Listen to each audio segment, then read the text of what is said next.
अस्सलाम वालेकुम। आज हमारा टॉपिक है बैंक रिकॉन्सिलेशन स्टेटमेंट। तो हम लोग आज देखेंगे कि बैंक रिकॉन्सिलेशन स्टेटमेंट है क्या और हम लोग इसको कैसे प्रिपेयर करते हैं। बेसिकली बैंक रिकॉन्सिलेशन स्टेटमेंट जो है ये हमारे पास तब प्रिपेयर की जाती है जब कैश बुक और पासबुक के बैलेंस में डिफरेंस आता है। तो अब बहुत से स्टूडेंट्स के माइंड में ये क्वेश्चन आएगा कि कैश बुक क्या है और पासबुक क्या है और कैश बुक कौन मेंटेन करता है और पासबुक कौन मेंटेन करता है। तो जो बिल्कुल बेसिक से स्टार्ट कर रहे हैं स्टूडेंट्स, तो उनके लिए कि कैश बुक जो है वो डिपॉजिटर मेंटेन करता है। तो कैश बुक बेसिकली वो अपने बैंक अकाउंट का रिकॉर्ड रख रहा होता है। तो बैंक रिकॉर्ड इट्स मीन कि उसके बैंक अकाउंट में जो भी वो ट्रांजैक्शन करता है वो उसको अपने पास भी लिख लेता है। वो इसकी डिटेल लिखता है और इसको जब वो अपने एंड पे रिकॉर्ड करता है कैश बुक में, तो इसको वो दो साइड पे रिकॉर्ड करता है, एक डेबिट और एक क्रेडिट। तो अगर तो वो बैंक अकाउंट में अपने पैसे डिपॉज़िट करवा रहा है तो वो इस अकाउंट को डेबिट कर देगा, और जब वो इससे विड्रॉ करवाएगा तो ये इसको क्रेडिट कर देगा। तो इसका मतलब है कि जब भी कैश बुक में पैसे जमा करवा रहा है तो इसको डेबिट करता जाएगा, और जब वो उससे पैसे निकलवा रहा है तो उसको क्रेडिट करता जाएगा। और इवन के इसके बिहाफ पे जब भी कोई अमाउंट बैंक रिसीव करता है या फिर इसको किसी ने पैसे पे करने होते हैं और वो थ्रू चेक पे कर देते हैं और वो बैंक में जमा करवा देते हैं, तो भी ये अपने अकाउंट को डेबिट करता जाता है। तो इसी तरह बैंक को भी अपना अकाउंट अपना रिकॉर्ड मेंटेन करना होता है। बैंक अपने पास इसका रिकॉर्ड रखता है, और बैंक किस में रखता है? पासबुक में। बैंक इसका सारा रिकॉर्ड पासबुक में रखेगा, क्योंकि बैंक के पास बहुत सारे अकाउंट होते हैं और उसमें उनने सबका बैलेंस रखना होता है, सबके अमाउंट्स को उन्होंने रिकॉर्ड करना होता है। तो इस तरह हर एक का बैलेंस मेंटेन करने के लिए वो हर एक की अलग से पासबुक बनाते हैं। और बैंक के पास जब भी एक डिपॉजिटर पैसे जमा करवाता है तो बैंक उसको क्रेडिट करता है, और जब बैंक उसके बिहाफ पे अमाउंट पे कर रहा होता है तो उसको डेबिट करता है। अब ये क्या सीन है कि ये जब पैसे जमा करवा रहा है तो डेबिट है, और जब पासबुक में पैसे जमा हो रहे हैं तो वो क्रेडिट है। ये क्या चीज़ है? तो ये इस तरह है कि बैंक हमारा एसेट बन जाता है। जब हम बैंक में पैसे जमा करवाते हैं तो बैंक हमारे लिए क्या बन जाता है? एसेट बन जाता है। हमारा डिपॉज़िट जितना भी हम करवाएंगे बैंक में, तो बैंक हमारा क्या होगा? एसेट। और एसेट्स जब भी इंक्रीज़ होते हैं वो डेबिट होते हैं, और जब वो रिड्यूस होते हैं तो वो क्रेडिट होते हैं। इसी तरह जो पासबुक मेंटेन की है बैंक ने, उसमें हमारे पास जो है वो लाइबिलिटी बन गई है, क्योंकि बैंक ने वो पैसे देने ही देने। ऐसा तो पॉसिबल नहीं है कि हमने बैंक में पैसे जमा करवाए हैं और जब हम जाएं तो बैंक हमें हमारे पैसे ही ना वापस करे। जब भी हम लोग जाएंगे, अगर हमारा करंट अकाउंट है तो हम लोग वहाँ से पैसे निकलवा सकते हैं फ़ौरन, और अगर सेविंग अकाउंट है, profit and loss saving account है, तो फिर भी हम लोग उसमें से पैसे कुछ टाइम बाद निकलवा सकते हैं। तो वो हमारी लाइबिलिटी है। ये बैंक की रिस्पॉन्सिबिलिटी है कि बैंक ने ये पैसे हमें देने हैं। तो इसलिए जब भी डिपॉजिटर बैंक में पैसे जमा करवाता है तो बैंक उसको क्रेडिट करता है, और जब बैंक से पैसे निकलवाता है तो बैंक उसको डेबिट करता है। इवन अब जैसे कि ऑनलाइन सिस्टम हो चुका है, मोबाइल सर्विस अवेलेबल है, तो जब आपकी सैलरी अकाउंट में आती है तो आपको मैसेज आ जाता है your account has been credited. तो हमारे पास तो डेबिट हुआ, लेकिन बैंक के पास क्रेडिट हुआ। बैंक उसको क्रेडिट करेगा क्योंकि ये बैंक की लाइबिलिटी है, बैंक ने इसको पे करना है, बैंक उसको इस्तेमाल करे जो भी करे। लेकिन जब वो कस्टमर उसके पास आएगा उससे पैसे लेने के लिए, तो बैंक को वो अमाउंट उसे पे करना ही पड़ेगी। इसलिए बैंक इसको अपने पास लाइबिलिटी लिखता है। अब ये है कि रिकॉन्साइल कैसे होगा। रिकंसाइल इस तरह होता है कि मैं एज अ डिपॉजिटर अपनी कैश बुक मेंटेन कर रही हूँ। मैंने अपनी कैश बुक में मैंने 1 लाख जमा करवाया, तो मैंने लिख लिया, मैंने इसमें अपने पास इसको डेबिट कर दिया है। तो उसके बाद अगर मैं उसमें से 30,000 विड्रॉ करवा लेती हूँ तो मैं उसको क्रेडिट कर दूँगी। जब क्रेडिट करूँगी तो रिमेनिंग अमाउंट मेरे पास 70,000 रह जाएगी। मुझे कोई चेक मिला हो और मैंने बैंक में जमा करवा दिया हो, मैं अगेन उसको फॉर एग्ज़ाम्पल वो 10,000 का है, मैं उसे अगेन डेबिट कर दूँगी 10,000 से, और मैं अपने पास टोटल लिख लूँगी 80,000 कि मेरे पास ये अमाउंट है। अब जब मैं बैंक के पास जाती हूँ और बैंक से स्टेटमेंट लेती हूँ तो बैंक मुझे स्टेटमेंट देगा जिसमें मेरी डिटेल लिखी होगी कि कब मैंने पैसे मेरे अकाउंट में रिसीव हुए हैं, कब पे हुए हैं, बैंक ने मेरे बिहाफ पे कौन से पे किए हैं, कौन से सर्विस चार्जेस हैं, वो सारी डिटेल उसमें उस स्टेटमेंट में, बैंक स्टेटमेंट में गिवन होगी। फॉर एग्ज़ाम्पल उस बैंक स्टेटमेंट में ये जब मैंने बैंक अकाउंट ओपन किया तो 100,000 मैंने उसमें लिखा, तो वो बैंक ने भी उसको रिकॉर्ड किया क्योंकि ये बैंक में इस वक्त डिपॉजिट हुए, बैंक ने इसको क्रेडिट किया क्योंकि बैंक इतने से लाइबिलिटी बन गया है। अब जब बैंक से मैंने 30,000 विड्रॉ करवाया है तो बैंक उसको डेबिट करेगा क्योंकि इतने से उसकी लाइबिलिटी रिड्यूस हो गई है। तो जब भी लाइबिलिटी इंक्रीज़ होती है तो वो हमारे पास क्रेडिट होती है, और जब भी रिड्यूस होती है तो वो डेबिट होती है। तो अब इसमें 30,000 डेबिट किया तो अब उसका क्रेडिट बैलेंस 70,000 रह गया।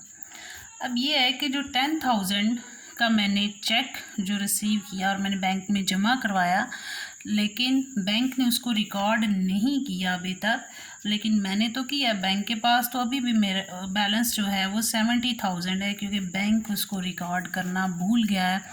अब ये जो डिफरेंस आएगा ये हम लोगों ने बैंक रिकॉन्सिलेशन स्टेटमेंट में इसको करेक्ट करना है। तो इसलिए इस तरह हम लोग कैश बुक और जो हमारे पास बैंक स्टेटमेंट मीन्स पासबुक होती है, हम लोग इसके बैलेंस को कंपेयर करते हैं और इसका बैलेंस कंपेयर करके जो स्टेटमेंट बनती है उसे हम लोग बैंक रिकॉन्सिलेशन स्टेटमेंट का नाम देते हैं। तो अब इनका जो बैलेंस कंपेयर किया जाता है उसके लिए एक जो अलग से स्टेटमेंट बनेगी उसमें रीज़न लिखी जाती हैं।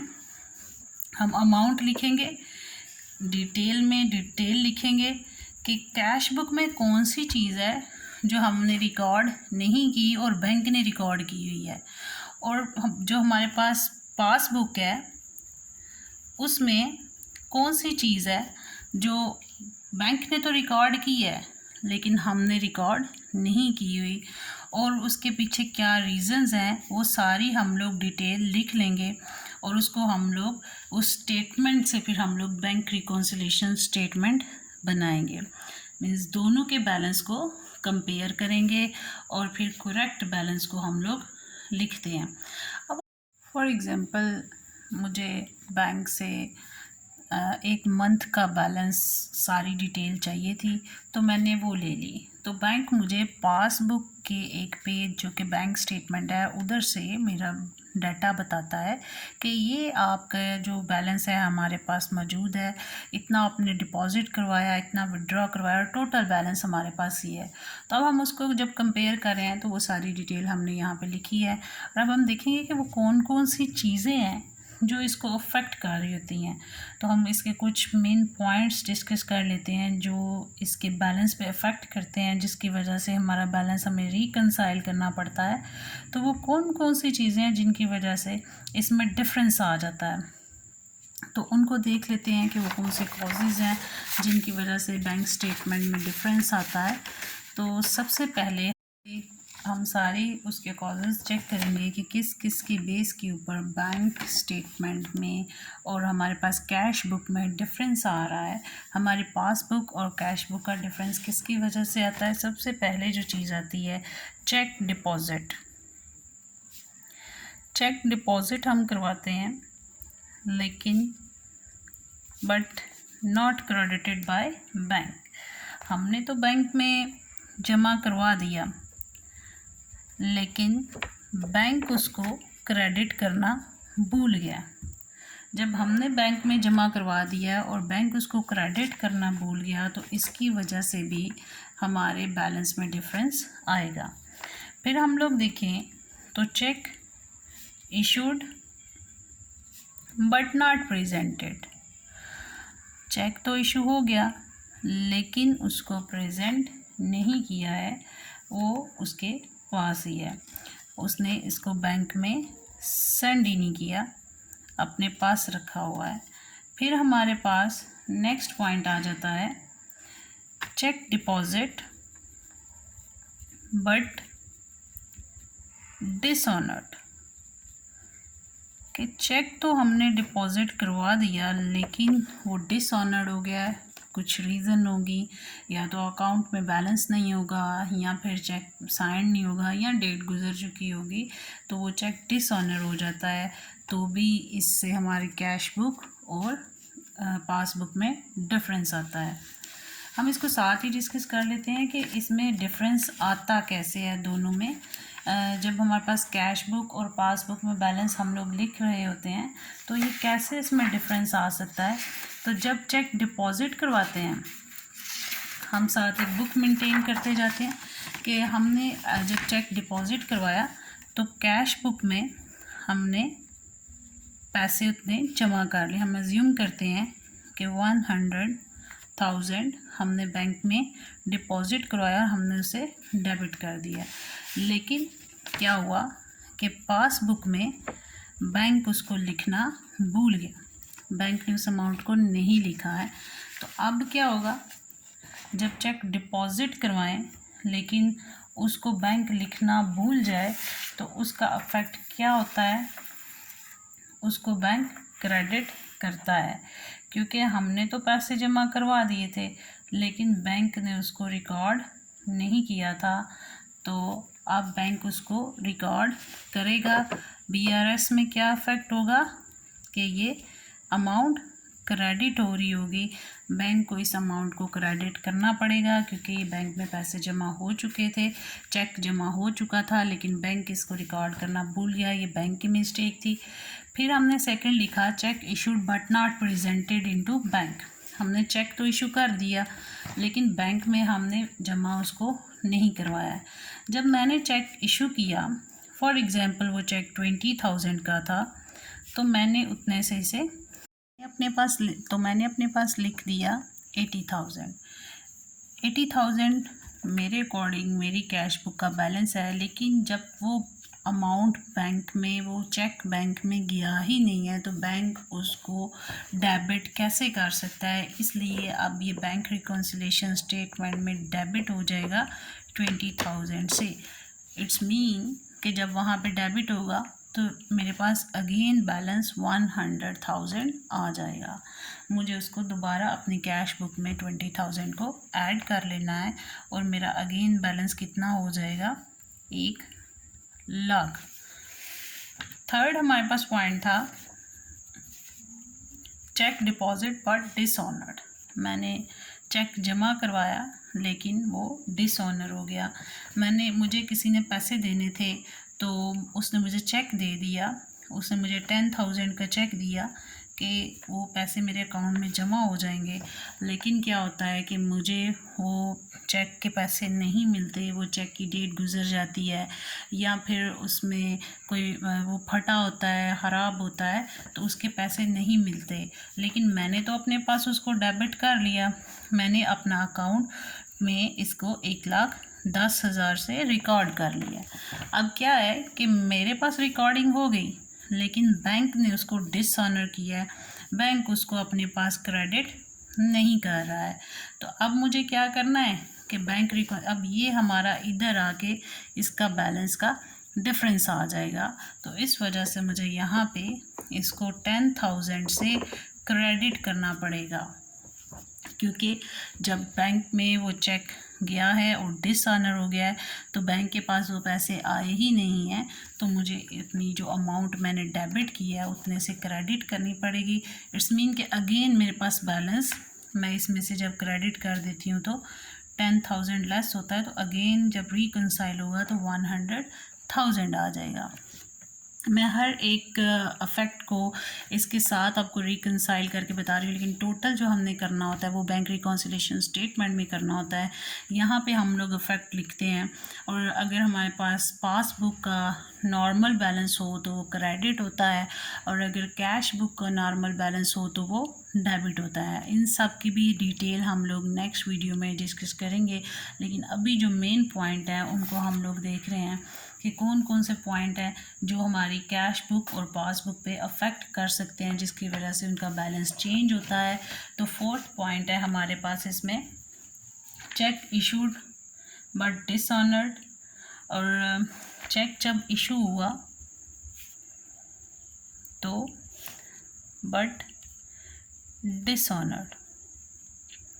अब मैंने चेक किसी को पैसे देने थे, फॉर एग्ज़ाम्पल मैंने किसी को 5,000 पे करना था, तो मैं अपने पास उसको 5,000 क्रेडिट कर दिया। जब मैंने किसी को पैसे देने थे तो मैंने अपनी कैश बुक में वो 5,000 लेस कर दिया और अपना बैलेंस लिख दिया 95,000। लेकिन किसी रीज़न की बेस पे मेरा वो चेक डिसऑनर हो जाता है। तो जब वो चेक डिसऑनर हो गया, बैंक में से हमारे पैसे गए ही नहीं हैं, तो फिर बैंक हमारी अमाउंट को डेबिट नहीं कर सकता। लेकिन हमने अपने पास अपना बैलेंस रिड्यूस कर लिया, अपना एसेट रिड्यूस किया है, तो जब हमारे एसेट्स रिड्यूस होते हैं तो वो क्रेडिट होते हैं।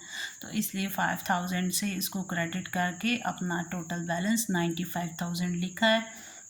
लेकिन पासबुक में इसका इफेक्ट नहीं, क्योंकि वो डिसऑनर हो गया, तो हमारे बैंक अकाउंट से कोई पैसा गया ही नहीं।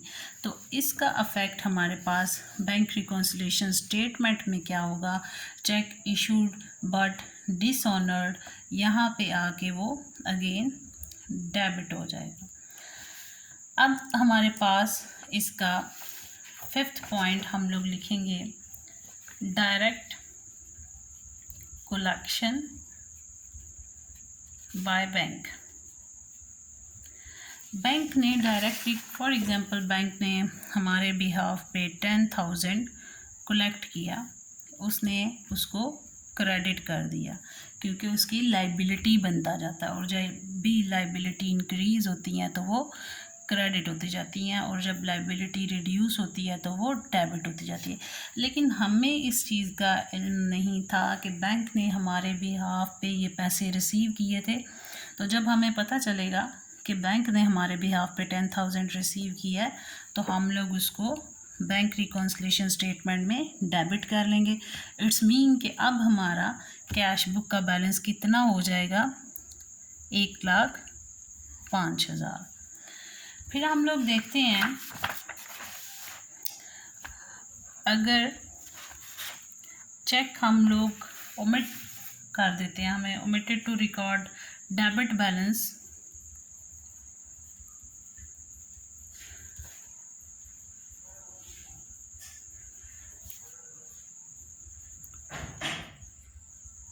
तो हम उसको डेबिट कर देंगे।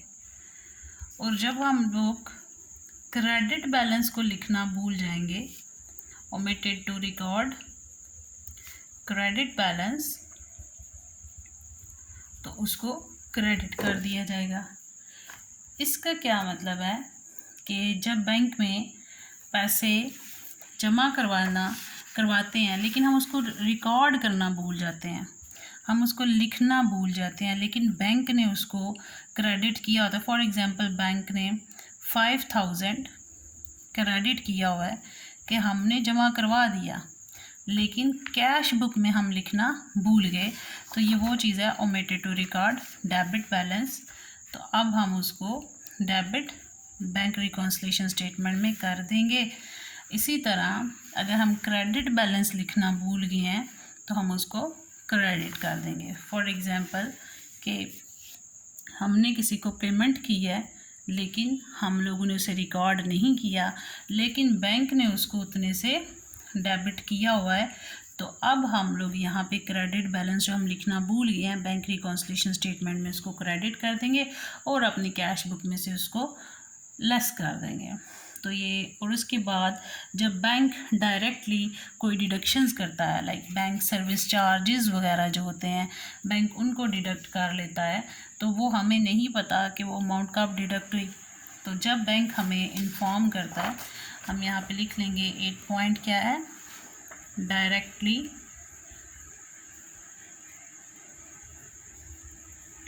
Deduction by bank.